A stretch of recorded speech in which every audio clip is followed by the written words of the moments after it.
I remember when I was a freshman in college that I heard one of the professors make this comment. He said, "A man with an experience is never at the mercy of a man with an argument."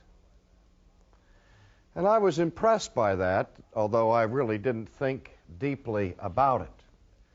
And I thought back on that statement many, many times thereafter, and gradually came to the realization that the statement really isn't all that sound.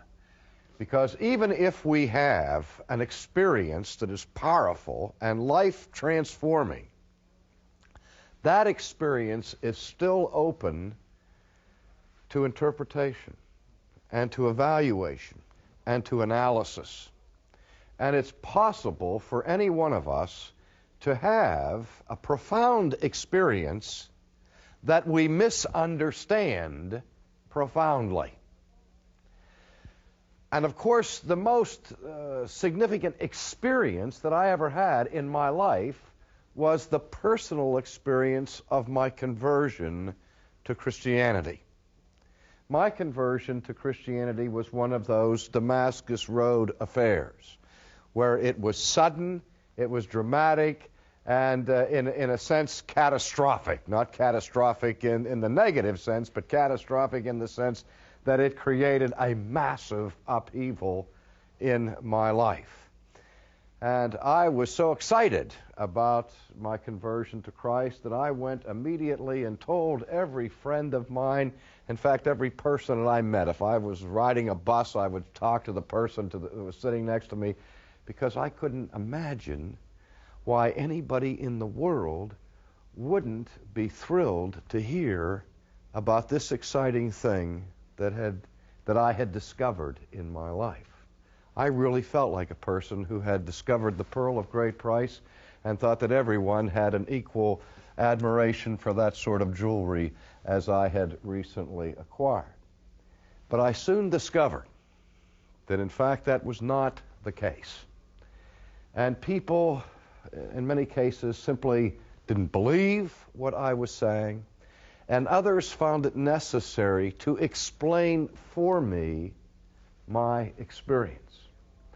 They would criticize it, they would analyze it, they would deny it. And the argument that I heard, I think, more often than any argument was this. They said, "R.C., don't you see what has happened to you? What has happened to you is that you have come to religion because you needed some kind of crutch to assist you through life. You needed what Karl Marx had called the opiate for the masses, some kind of bromide that would make the difficulties of your existence more bearable. And so, out of some deep-rooted psychological need of one kind or another, you have entered into this religious experience." And they said, "Don't you realize that what you've done is that you've allowed fantasy to replace reality? That you have experienced a common error of the creative imagination of human intelligence that the psychologists call wish projection. Because you want to believe in God, because you want to believe that there's someone out there who will cleanse you of your sense of guilt that has tormented you, who will deliver you from the fear of death, who will promise you significance and meaning in your life and all of these things, that you have projected that wish into a reality and have now, therefore, taken up the crutch of religion." I found that one of the most disturbing and troubling questions that I had to grapple with as a young Christian, because I knew that there was an element of truth contained, to a point at least, in the inquiry. I couldn't deny that I wanted my faith to be true. I couldn't deny that it would have been personally devastating for me to discover the next week or the next day that I had put my faith in Christ in vain. I could not deny that I wanted it to be true. I certainly wanted to know that I was forgiven of my sins. I certainly wanted to know that there was a heaven. I certainly wanted to believe that there was a God who said that my life was meaningful and significant. And I couldn't deny those things. But there were plenty of friends of mine in the academic world particularly who had no problem denying those things. And I became a philosophy major and spent most of my time reading the writings of skeptics rather than of believers. And then later on, when I was teaching at Temple University in Philadelphia at the Conwell School of Theology, one of the elective courses that I taught there was for upper-level students, for graduating seniors, and I taught an elective in the philosophy of atheism. And what I did in that course was I required that the students read the primary sources, the primary documents of what are usually considered to be the most formidable critics of historic theism and Christianity. I made them read, for example, the writings of David Hume, of Ludwig Feuerbach, of Karl Marx, of Sigmund Freud, of Walter Kaufmann, of Albert Camus, of Jean-Paul Sartre, of Bertrand Russell, and so on. And that it was a requirement of this course that we would read the arguments of the atheists and then try to grapple with their particular assertions. Now, one of the things came through very loudly and very clearly in that analysis, and that is that in virtually all of those philosophers whom I have mentioned, at one point or another, they came to the conclusion that the reason why people believe in God is fundamentally driven by some psychological need. That is, psychological need is the mother of all religion. And I was interested particularly in 19th century philosophical thought. The 18th century had witnessed the what was called in Germany the Aufklärung, the Enlightenment, and one of the main precepts of the European Enlightenment was the principle espoused by the French encyclopedists, who said that now with our advances in modern science, the God hypothesis is no longer a necessary hypothesis to explain the origin of the cosmos or the beginnings of human life. Now we can look to other natural causes to explain the universe without appealing to primitive forms of religion as a basis for reality. By the middle of the 19th century, the climate of philosophical skepticism was such that in the main, philosophers were not debating the question, does God exist? It was tacitly assumed by most of them as a foregone conclusion that God does not exist. And so the question most of the able atheists of the 19th century were addressing was this question: since there is no God, why is it that man seems to be incurably homo religiosus? Everywhere we go, whatever culture we examine, we find evidence and manifestation of some form of religious expression and religious belief that is deeply rooted in the culture. And it's not something that is limited to or contained within the confines of primitive, ignorant people. We find people profoundly intelligent who are as vehement in their affirmation of the existence of God as the atheists were in their denial. And they said, how can we account for that? Now, let me just pause for a second and see what was already appearing as the beginning of a philosophy of phenomenology. The question was not one of metaphysics, is there a God? We can't get up and climb up and beyond the realm of physics and penetrate those questions. What we need to know is, in the arena we can investigate this world. Not only can we investigate the forces of physics in this world and of chemistry and of biology, we can also examine anthropology. We can examine people. And one of the things we can do is that we can see that people here, one of the phenomenon that we see is that they tend to be religious. So we ask, why? We need to account for it. Just as a scientist in his laboratory has to give some kind of sufficient or efficient causal explanation for the data that he examines, so these historians of thought were trying to come up with a causal explanation for the advent of religion. And ladies and gentlemen, virtually every one of these people came up with some explanation rooted and grounded in psychology. Feuerbach, he noticed, for example, that no matter what culture he examined, the cultural expressions of their religion tended to depict gods that looked like mirror images of the people themselves. That if they went to an Aborigine native in Australia, their deity looked like an Australian Aborigine rode around in a canoe.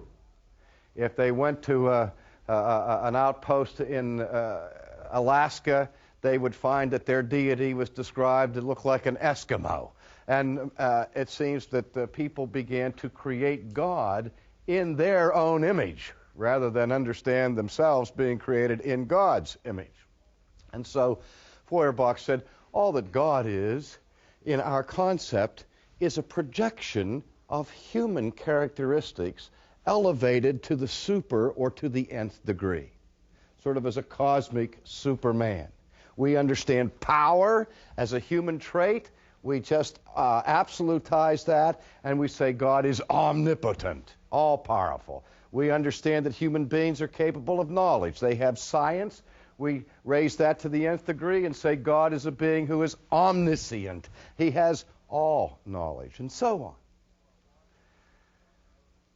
Karl Marx, as you well know, sought an economic explanation for the advent of religion.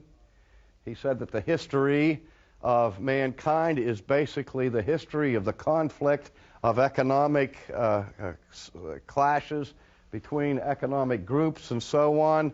And he says in any world, in any society, those who control the wealth will always be in a minority, and the poor will always be in a majority. And the problem that the wealthy have is simple. How are we going to control the masses? How are we going to stop the masses from rising up in rebellion, attacking us, and taking the wealth and distributing it equally among themselves? And Marx says the twofold way that the wealthy control the masses are these. On the one hand, the wealthy control the legislation, so that Lady Justice removes her blindfold, according to Marx, and the law begins to reflect the vested interests of the ruling classes. The law will discriminate against certain groups who are not in power. He said that will happen. He said, but the most important tool that the owner has to control the slave, that the rich have to control the poor, is the tool of religion. Because what religion does is that it promises to the poor a better life in heaven, on the other side of the Jordan. If they be good slaves now and behave themselves on the plantation, then someday, by and by, swing down sweet chariot, however that goes, and they're going to get carried away home to the other side of Jordan, and everything's going to be great. But in the meantime, they have to be humble, and they have to work, and they have to mind their own business, and they have to behave themselves, while the rich man enjoys all of the wealth here and now. So you put them to sleep with drugs of religion. That's the theory. Freud, of course, had more than one explanation, but his basic explanation was that man is afraid of nature because we're vulnerable to nature. We can be harmed or killed by the tornado, by the fire, by the flood, by disease.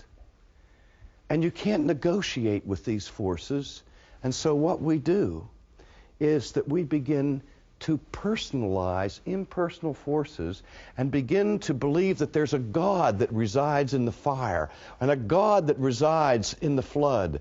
And we have a God for this and a God for that. And if we pray to those gods, appease those gods, give homage to those gods, maybe they will treat us kindly and remove the threat of nature from us. Now, again, I don't have time in this brief period to canvass the basic theses here of these different philosophers. But the rudimentary principle is religion is the invention that comes out of some deep-rooted psychological need. I don't need to labor that anymore, do I? I think we've all heard it enough.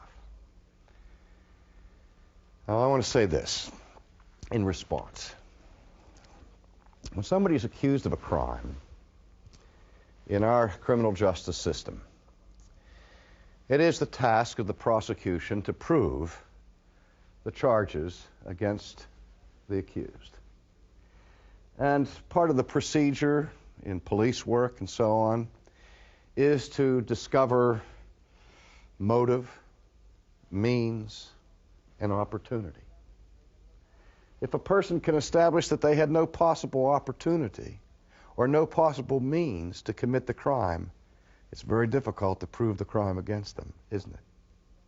But just because we prove that somebody has the motive, the means, and the opportunity to commit a crime does not mean that the person is guilty. We may be able to show, for example, if one person is murdered, we may be able to find 50 different people that had a motive to kill that person, had the opportunity to kill that person, and had the wherewithal to do it. You need more than that to convict of the crime. I hope we understand that.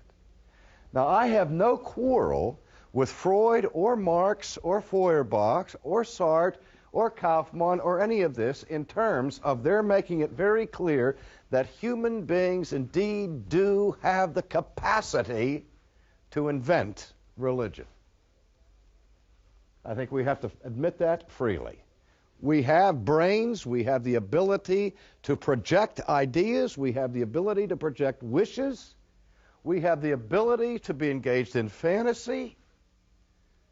We know that. And I think that it's theoretically possible, if there is no God, I think it's possible that people could invent one. We have the motive, we have the means, we have the opportunity. I don't think we'd invent the God of Scripture. I don't think we'd invent a God who's holy. I don't think we'd invent a God who demands perfect obedience to him with the threat of everlasting torment if we fail in that. But that's another story. But I'm saying, I'm granting at the outset that we do have a psychological motive to invent God. But what I'm pleading for in this brief message this evening is to understand two things. That just because man has the ability to invent God does not mean that that's how the idea of God came about. It's also more than possible that the reason why the world is incurably religious is because there is a God who has so clearly and manifestly demonstrated his existence to mankind that knowledge of him is virtually inescapable. That's another alternative explanation. But more important to the point right now is that we have to say to our atheist friends, hold the phone a minute. I'm willing to grant to you that I have a vested interest in believing in God. Are you willing to grant to me that there are also powerful psychological motives that many people have to deny the existence of God? That the worst news that some people I know could ever discover is that there's a God who will hold them accountable for their lives. Because if there is a bias, the bias can be in the other direction. There's a strong reason why I wouldn't want God to exist, namely that if I have sinned, if God exists, then I understand that I am guilty before him and that I am going to be held ultimately accountable. And if that's the way, if I am in a relationship to God that is one of alienation and estrangement and disobedience, then I hope with all of my heart and soul that he doesn't exist. Do we understand that? And now I'm trying to say is the question of the existence of God can never be resolved on the basis of our psychology. That's a question that we have to deal with on other grounds, on objective grounds of objective philosophical argument, not on the basis of what my psychological disposition is or what your psychological disposition is. I have to say at the outfit, yes, I want there to be a God. And if you're going to be honest with me, tell me, and maybe you're saying to me, oh, I do too, R.C. Boy, I really want to believe it. Please persuade me of it. You know, and if that's your disposition, put it on the table. If your disposition is, boy, that's the last thing I hope is true. But the point is, nobody's neutral about this question. I've never met somebody that was neutral. Because there is no neutrality when it comes to moral responsibility, ultimately. And you know what I've noticed in my debates with atheists is that I almost never meet somebody who said, oh, how I wish that were true. And that surprises me, because I can't imagine why any human being wouldn't want it to be true that there's a God who is willing to forgive them of every sin that they've ever committed. A God that will give them life that will go forever. A God that will guarantee to them that everything that takes place in their existence is significant. And there's no such thing as futility in your labor. Maybe what people have is that they're afraid to believe it because it's too good to be true. I mean, they have been disappointed so many times in their lives by believing things that didn't come to pass as they had hoped, that they're almost saying, hey, you know, I don't dare believe that. But usually what I'm engaged with in discussions with atheists is with a spirit of hostility. People seem to be saying, man, that's bad news. Don't talk to me about the existence of God. Now, long before Freud and Marx and Feuerbach and these people ever speculated on the question of the psychology of theism, the Apostle Paul, centuries ago, set forth in his philosophical framework a psychology of atheism.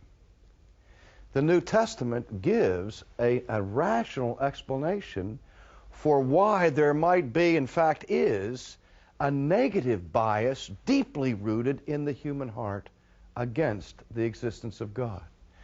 And again, I would like to take a few minutes to look at that treatment, which is well known as it is found in the first chapter of Paul's letter to the Romans. Beginning in chapter 1, verse 18, we read this report. For the wrath of God is revealed from heaven against all ungodliness and unrighteousness of men who suppress the truth in unrighteousness. Now let me just quickly comment on this introductory verse to this segment of the epistle. First of all, the word that the apostle uses here that is translated wrath is the word orge. It's one of the words in the Greek language that can be translated anger or wrath. We get a different English word from it. You may be able to guess what word that is. It's the word orgy. Now, we don't think of orgies in terms of anger, do we? We use the term orgy to describe an unrestrained, unrestricted, unbridled involvement or manifestation of sensuality and sex and partying and all the rest. An orgy. A liberation of human passion without restraint. The point of contact linguistically between the English word orgy and the Greek word orge, that is the word for wrath, has to do with the expression of passion. Unbridled passion. The link is this. What the apostle is saying here is not only that God's experiencing wrath about something. He's not saying that God is merely irritated or annoyed or is simply angry. But really the force of this teaching is that God is furious. That God in heaven is enraged about something. Now, I know that's difficult for us to conceive of because we've been brainwashed, if you will, for a couple of hundred years about the character of God, so much so that in 20th century American culture we think that it's unthinkable that the deity would even be capable of being mildly displeased about anything. We have so defanged God and turned him into a cosmic Mr. Rogers, you know. What a wonderful day, and then, you know, I love you just exactly and precisely as you are. But the God of Scripture is a God who's capable of being angry when human beings violate other human beings. And when human beings trample truth. And when human beings desecrate that which is holy. God is angry. And so Paul begins this, and incidentally, Paul is beginning this epistle, which is his monumental work, his magnum opus, on the grace of God. If you read the rest of the epistle. But basically what the apostle is trying to do is show here that you can't understand grace as grace until you understand, first of all, the reality of God's wrath. And so he says, the wrath of God is revealed from heaven against what? I remember early on in the 20th century, some of the existential theologians reacted against the maudlin sentimentality of 19th century theology that had stripped God of any capacity for anger, and then got so intoxicated with their rediscovery of the wrath of God that they said not only is God's wrath real, but at times it's irrational. That there's a demonic element to God himself. There's a shadow side to God's personality. Almost a Jekyll and Hyde thing, yin and yang, good and evil, within God himself. And he has these temper tantrums. Now, the idea of an irrational eruption of anger in God himself would indicate God's becoming violently angry with no just cause. Arbitrary wrath. Flying off the handle for no good reason. But that's not what Paul is talking about. He says the wrath of God is revealed from heaven against all ungodliness and unrighteousness of men. There is a reason for his anger. It's a twofold reason. This is really a hendiades as a Greek structure here in the language, which it simply means that two different words are used to point to one particular problem. What Paul is saying, get this, think carefully, is that God is enraged because of a particular sin that God regards as both being unjust and irreligious. It's unrighteous and ungodly. It's not only unethical, but it is irreverent and blasphemous. There's one sin that Paul has in view here. Listen to what it is. Who suppress the truth in unrighteousness. If you want to know what ignites the fury of God, it is the suppression of his revealed truth. My translation, at least, uses the term suppress. Some of you have different translations, and other translations that I've read of that text in Romans say that some who hold the truth in unrighteousness. I've read repress the truth. I've read hinder the truth. I've read stifle the truth. The verb is the verb that comes from the Greek word katakain. Katakain, which means to hold down against resistance. It's the term that is used in the New Testament when the apostles are held against their will in prison. They're incarcerated. The image that the verb suggests is this. If there were a giant spring with heavy, thick coils, and for me to compress that spring, I would have to press down upon it on all my might. But the only way I could keep the spring down is if I kept pressing down on it, because the moment I released the pressure, the spring would come back up. Katakain. It has a positive meaning when Paul admonishes his disciple Timothy and says to him, hold fast that which you have received. It's the same verb. Hang on to it. Don't let it go. Exert all the power you can to keep it in your grasp. That's the force of this verb, katakain. But again, Paul says that God is angry because people are suppressing unrighteously, immorally, unethically, some kind of truth. What kind of truth? Is it some kind of political conspiracy that's been covered up? Is this Watergate that we're talking about in the first century? No, if you excuse the pun, it's Heavengate that is being covered up, because Paul goes on and specifies what he's just spoken of in general terms previously to this. He says, because that which is known about God is evident within them, for God made it evident to them. He's talking about the knowledge of God. What the apostle is saying is that God is angry because human beings are suppressing a knowledge of God. A knowledge that God himself has revealed to the world.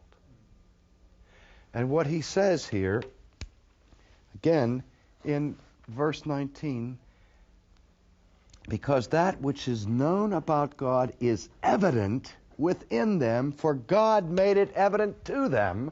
And I want us to understand here that the word that is translated in my version by the English word evident is the word phaneros, which in Latin is the word manifestum. That is, this knowledge of God of which the apostle is speaking is not some vague, esoteric, arcane, secret, hidden knowledge that only some Gnostic elitist with a super intelligent capacity could ever discern. But rather it is the knowledge of God Himself that is manifest, that is clear, and that it is clear to the whole world. It's that same knowledge that Scripture elsewhere says that the heavens declare the glory of God. The firmament shows forth His handiwork. I was listening to a talk show one night, radio talk show, where they had an atheist philosopher, they had a Roman Catholic Jesuit theologian, and a Protestant theologian. And they were debating arguments for the existence of God. And they were getting in all kinds of sophisticated debates about the ontological argument and the cosmological argument and so on. And then they started receiving phone calls. And they got a call from a woman who was obviously uneducated and unsophisticated. And she used broken grammar and poor grammar to express her protest. I don't know what's wrong with you people. Why don't you just go outside and open your eyes? You know? She was saying, it's clear. It's manifest. How can you miss it? People say to me, he said, Sproul, do you think you can prove the existence of God? I said, with the greatest of ease. They said, give me some evidence. I take my shoe off. I said, look at that. That proves conclusively, compellingly, demonstratively the eternal existence of Almighty God. Oh, they say, you mean you're giving probable evidence? No, I'm giving certainty. I said, why? I said, if it exists, if you see a shoe here, if there's anything here that's a shoe, then something exists necessarily. Something has the power of existence in and of itself, eternally, or the simplest child can understand nothing could possibly exist now. Because if there was ever a time when there was nothing, this is a manifest impossibility.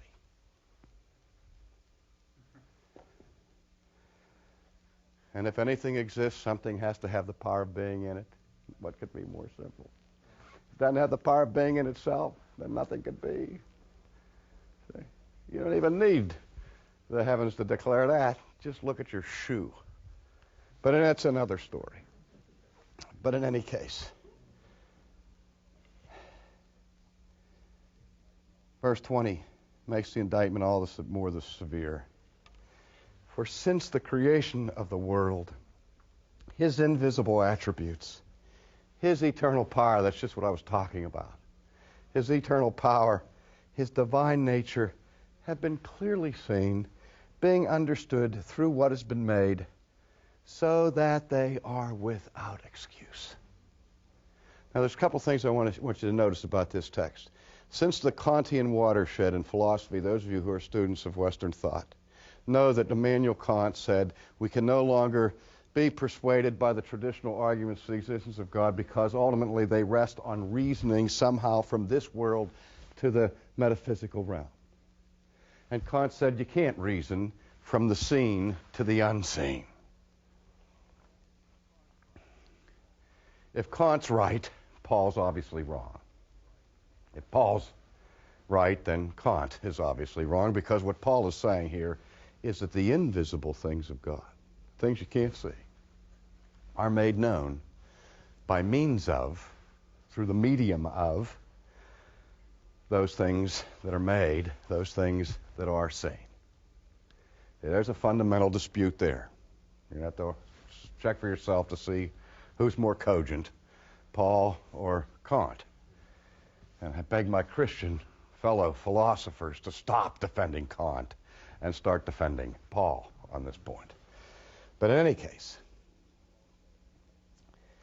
Paul says that the invisible attributes of God, namely His eternal power and divine nature, have been clearly seen and understood through, by means of, what has been made, so that they are without excuse. See, this is not simply an amoral, intellectual question.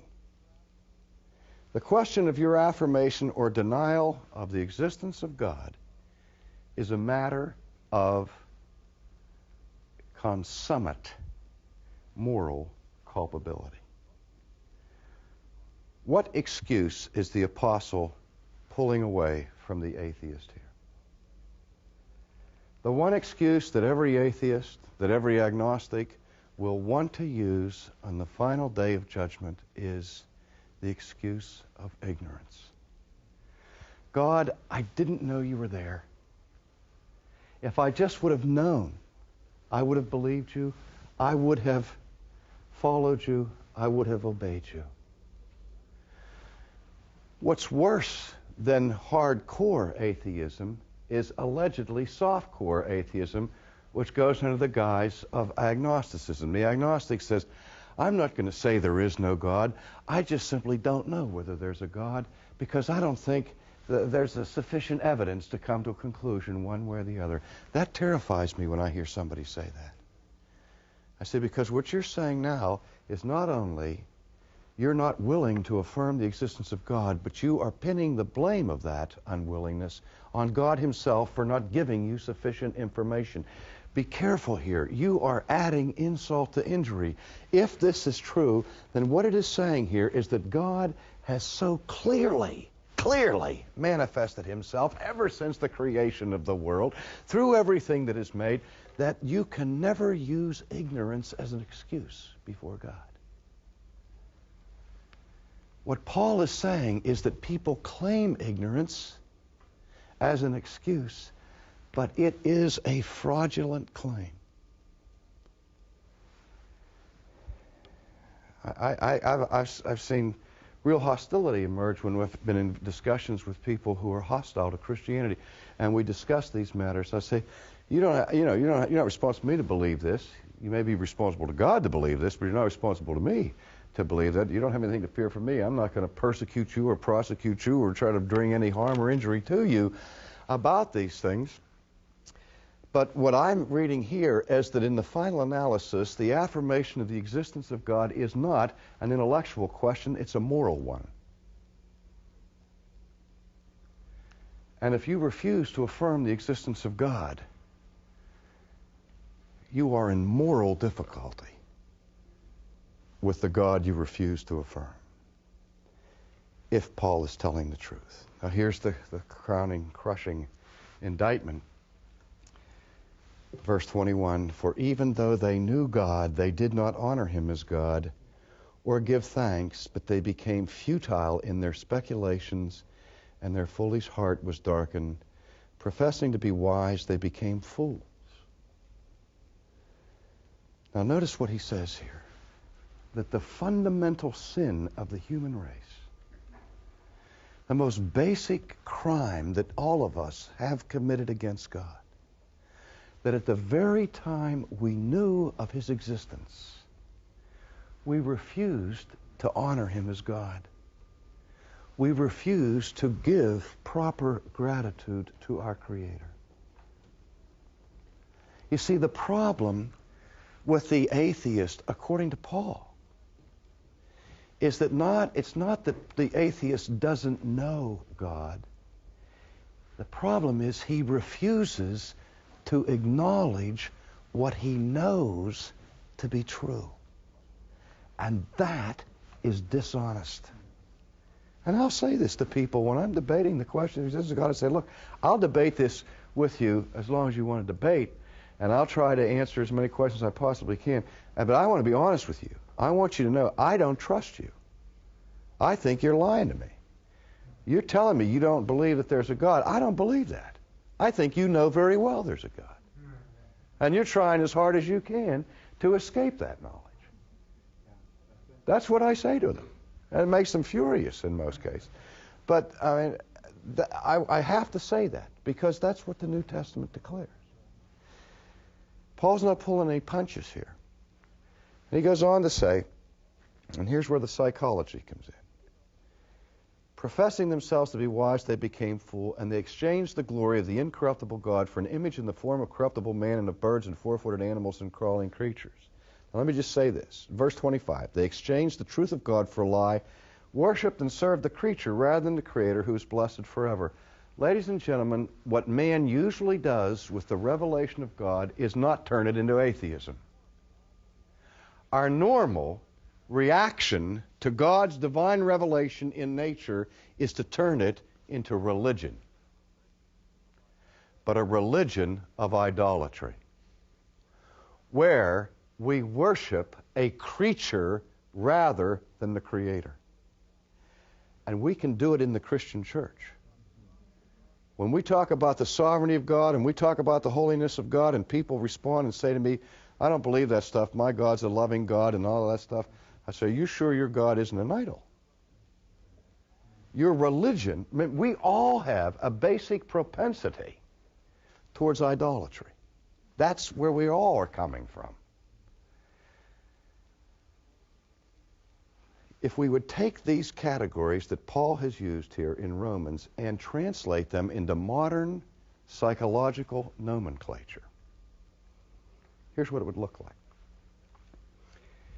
In many views of psychoanalysis, psychiatrists and psychologists are interested in traumatic experiences and the damage they do to us unconsciously, to our psyche. There's constant probing into the secrets of our past to see where we experienced trauma as children and how that baggage can be carried through our entire lives. For example, I may go to see a psychiatrist or a psychologist, and I'm greatly distressed about something, and he begins to take my family history, and he not only listens to the words that I say, ladies and gentlemen, he pays attention to my nonverbal communication. He may ask me about my dreams. He may ask me to take some Rorschach ink blot tests, you know, like the guy that went to the psychiatrist and he gave him all these ink blot tests, and every time the guy saw an ink blot, he gave some erotic sexual explanation. And finally, when it was all done, you know, the psychiatrist said, I can see you're really hung up on sexual imagery. And he said, why do you say that? He said, because every one of these things you interpret it in a sexual manner. And the guy said, well, you're the one that showed me all the dirty pictures. But we understand that we can communicate in other ways besides words. And if that psychiatrist is taking my history and he says, how do you get along with your mother? And I say, Mother? I always got along great with Mother. My mother and I were terrific. I love Mother with all of my heart. And every time I say Mother, I do that. He's reading my body language as saying something exactly the opposite from my words. And the idea with repression is this: that I have a tendency as a human being, if I have a scary experience, an unpleasant experience, a traumatic experience, to try to take the memory of that and bury it as deep as possible into my subconscious. But what modern psychiatry understands is that no matter how much I seek to hold it down, to hinder it, to incarcerate it, to suppress it, or to repress it, that repressed knowledge does not annihilate the memory. It may not be in the conscious mind, but it's there. And like Freud used to say, it's like if you expelled a boy from class, from school, and once you send him out of the classroom, he runs around out in the playground and he picks up pebbles and he comes out, starts throwing little stones at the window to let everybody know he's still out there. Well, those traumatic memories that we have are like the little boy. They keep throwing stones up. And we start getting, we get these uncomfortable symptoms from the past and we're not even aware why. It's because repressed knowledge seeks to come back to the surface. But when it comes up, ladies and gentlemen, it comes up disguised. It'll come out in a dream, in a strange symbol, in a strange tic or gesture, because it is too scary to come out in the form it went in. And so what we do is that we bring it back out, according to modern psychiatry, in a substituted form that is less threatening. We exchange the original idea for a counterfeit. This is exactly what the Apostle Paul is saying is the fundamental psychology of the human race with respect to God. That the scariest thing to a sinful person in all of the world is the holiness of God. And when God reveals His righteousness and His holiness to us, that is so scary to us that what we do is that we bury it as deeply as we possibly can in the depths of our psyche, but it cannot be destroyed. And there's a relationship between katakain in verse 18 and in the word metalasso in verse 25, which means exchange.